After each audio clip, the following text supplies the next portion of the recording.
I got a package in the mail for work, actually, and it came with a scrunched up craft paper. So sometimes you want to use craft paper to turn it into notebook pages, but it's hard to figure out how to make even pages with just scissors. So I'm going to show you another technique of cutting this down with something you probably already have. So I use a paper knife that I got at Hollander's, of course, and it creates nice deckled kind of edges on paper. But I thought not everyone has a paper knife, so let's try it with a butter knife and a chef's knife and see how it works. So what I'm going to do is flatten this out as best as I can, then I'm going to start folding it and cutting it with the various knives.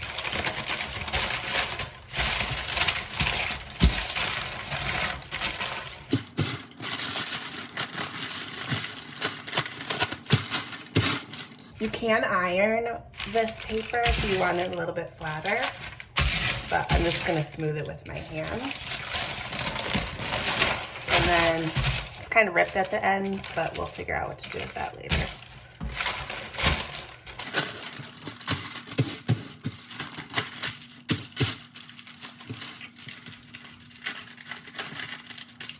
All right, so I'm going to line it up as best as I can.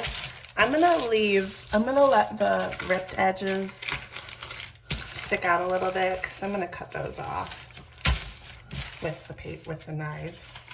I just folded it in half and then I folded it in half again. So I have 4 layers, and then I'm just gonna try and match up the edges, and then I'm gonna crease or fold. This is all nice and even.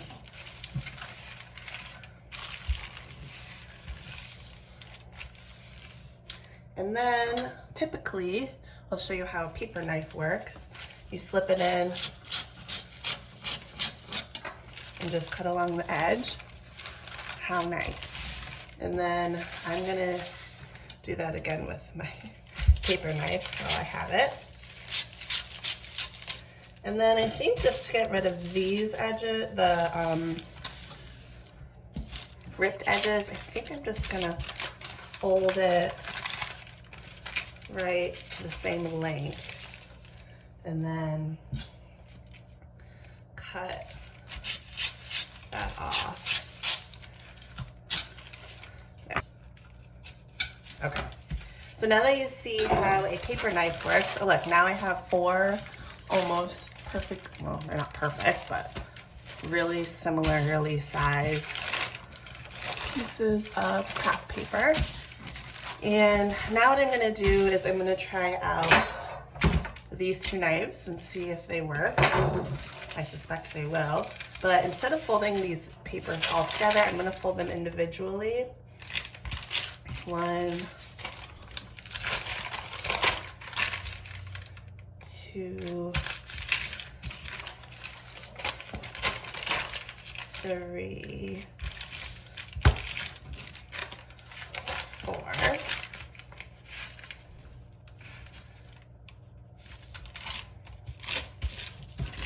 And then I have a stack with the folded edges and the open sides. And I'm gonna try, we'll try the butter knife first. So I'm just gonna slip it in. Oh, look at that. I'm holding it, my hand kind of close to where it's folded, and I'm working my hand up. Look, you don't need a paper knife. Then I'm gonna go in the next one that's folded. And I'm kind of like pulling down and going that way as I go.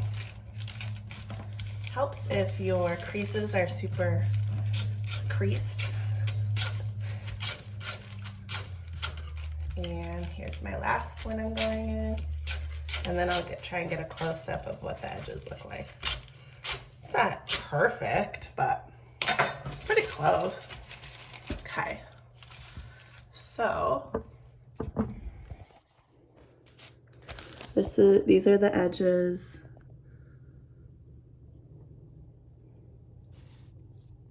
I mean, there's like some tiny little tears, but that's okay. And then I think this is the edge. Yeah, that I did the paper knife. Very similar. Okay, and I'm gonna do that again. I mean, I could make a book like this, or I'm gonna go ahead and fold these again.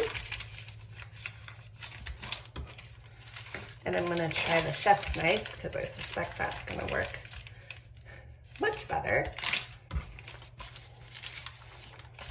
But even the butter knife worked really well. And as you know, or maybe you don't know, I like to use things that I already have. And if you've been wanting to try a paper knife, maybe you could try these other knives. I don't know if it works with all paper. This is thinner paper, but I bet it's worth a shot, especially this chef's knife that I'm gonna try. So I have my folded pages. I'm gonna crease them just a little bit more. They're all in a pile. I'm just gonna, oh my gosh, smooth as butter. So this is just really great if you have a huge piece of paper, like the craft packing paper that you want to cut down, but you don't want to use scissors and you don't have a paper cutter. And even with a paper cutter, it's not always super easy to wrangle the huge piece of paper and cut it into the same size pages. And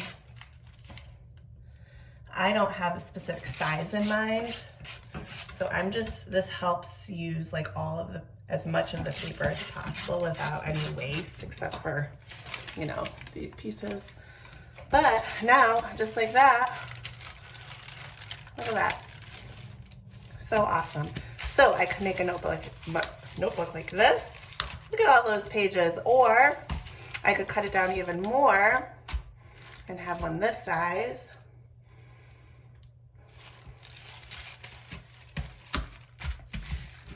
Or I could turn these into multiple signatures. I think I'm gonna cut them down one more time. All right, look how many pages I got. I know a lot of you like craft paper pages, so that's pretty cool. That would be pretty thick for one signature book, though you could do it. I'm thinking about doing maybe a Japanese stab binding, which I haven't done in a really long time. And I did get a piece of just thicker scrapbook paper, and I'm gonna use that just as a support because this paper is pretty thin. So this is just to provide a little extra sturdiness while I do the Japanese stab binding. I'm just going to use the binder clip. I'm just trying to get it lined up. And then I actually didn't find any thicker string, so I'm going to cut some fabric into string. So, like I did last week, or in my last video, I'm not even going to measure. I am using this heavy duty punch. I just got it at probably Joann's or Michael's, but it just allows you to punch through more papers at a time. But a regular hole punch would work too if you just do it a few papers at a time. So 3-hole stab binding, you need 1 hole in the middle. So I'm just eyeballing it. in case you're wondering, this brand is We Are Memory Keepers. I think it's probably for scrapbooking.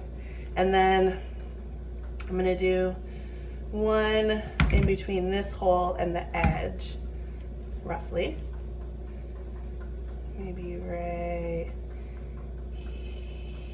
here. And then I'm gonna do one more on this side, between this hole and the edge. Maybe right about there. So now I have 3 holes, hence the name 3-hole stab binding. And then I have this cool fabric, which you're not really gonna see the design, but it's a long piece. So I am just going to cut a little slit and tear. I don't think I need this long of a piece, but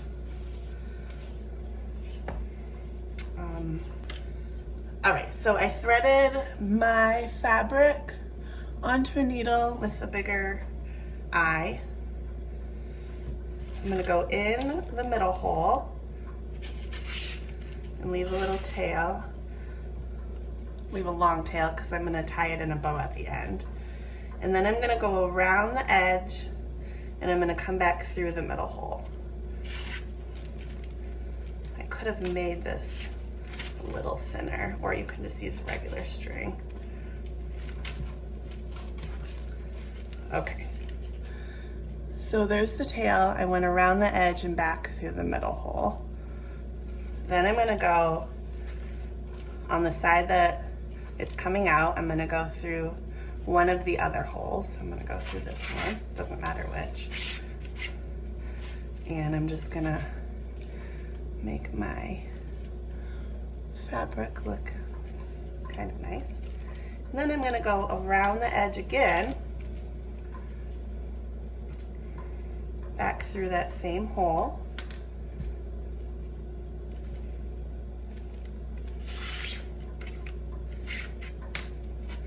And then I'm just twisting my fabric so it's laying kind of flat. There's some strings here. Let's see.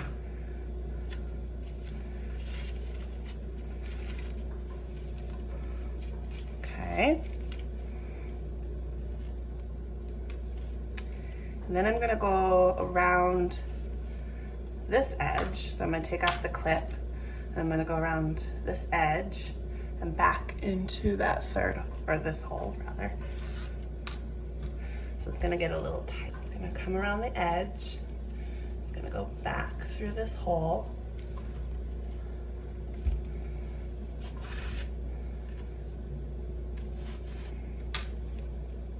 This would definitely be easier with regular string, but that's okay. I think the trickiest part is just laying it flat. Or maybe you don't care. Maybe you don't care. Okay, so now it's wrapped around the edge. Cool. Still have my tail here. Then I'm gonna go back through the middle hole.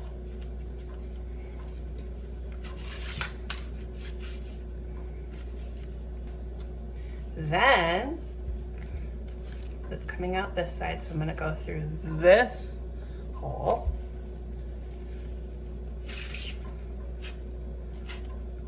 Oh, it's getting really stringy. Okay. And then I'm basically doing the same thing on this side as I did on this side. So I'm going around the edge and going back through this side.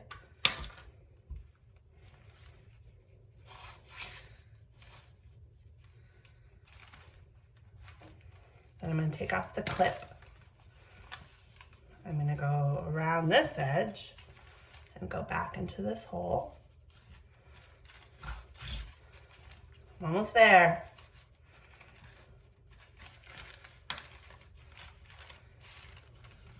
And now I'm done. I'm just gonna tie these two tails together. Oh, I'm gonna trim so I'm just gonna tie these two here. And then I'm gonna tie. I kind of wish I just used regular string. Oh boy. But, kind of cute. What do you think? Are you gonna try it? If you want to see a clearer tutorial, I'll try and link it below. But it's kind of fun to use different materials. Kind of like it. There's the back. This fun Japanese step bound craft paper notebook. How fun.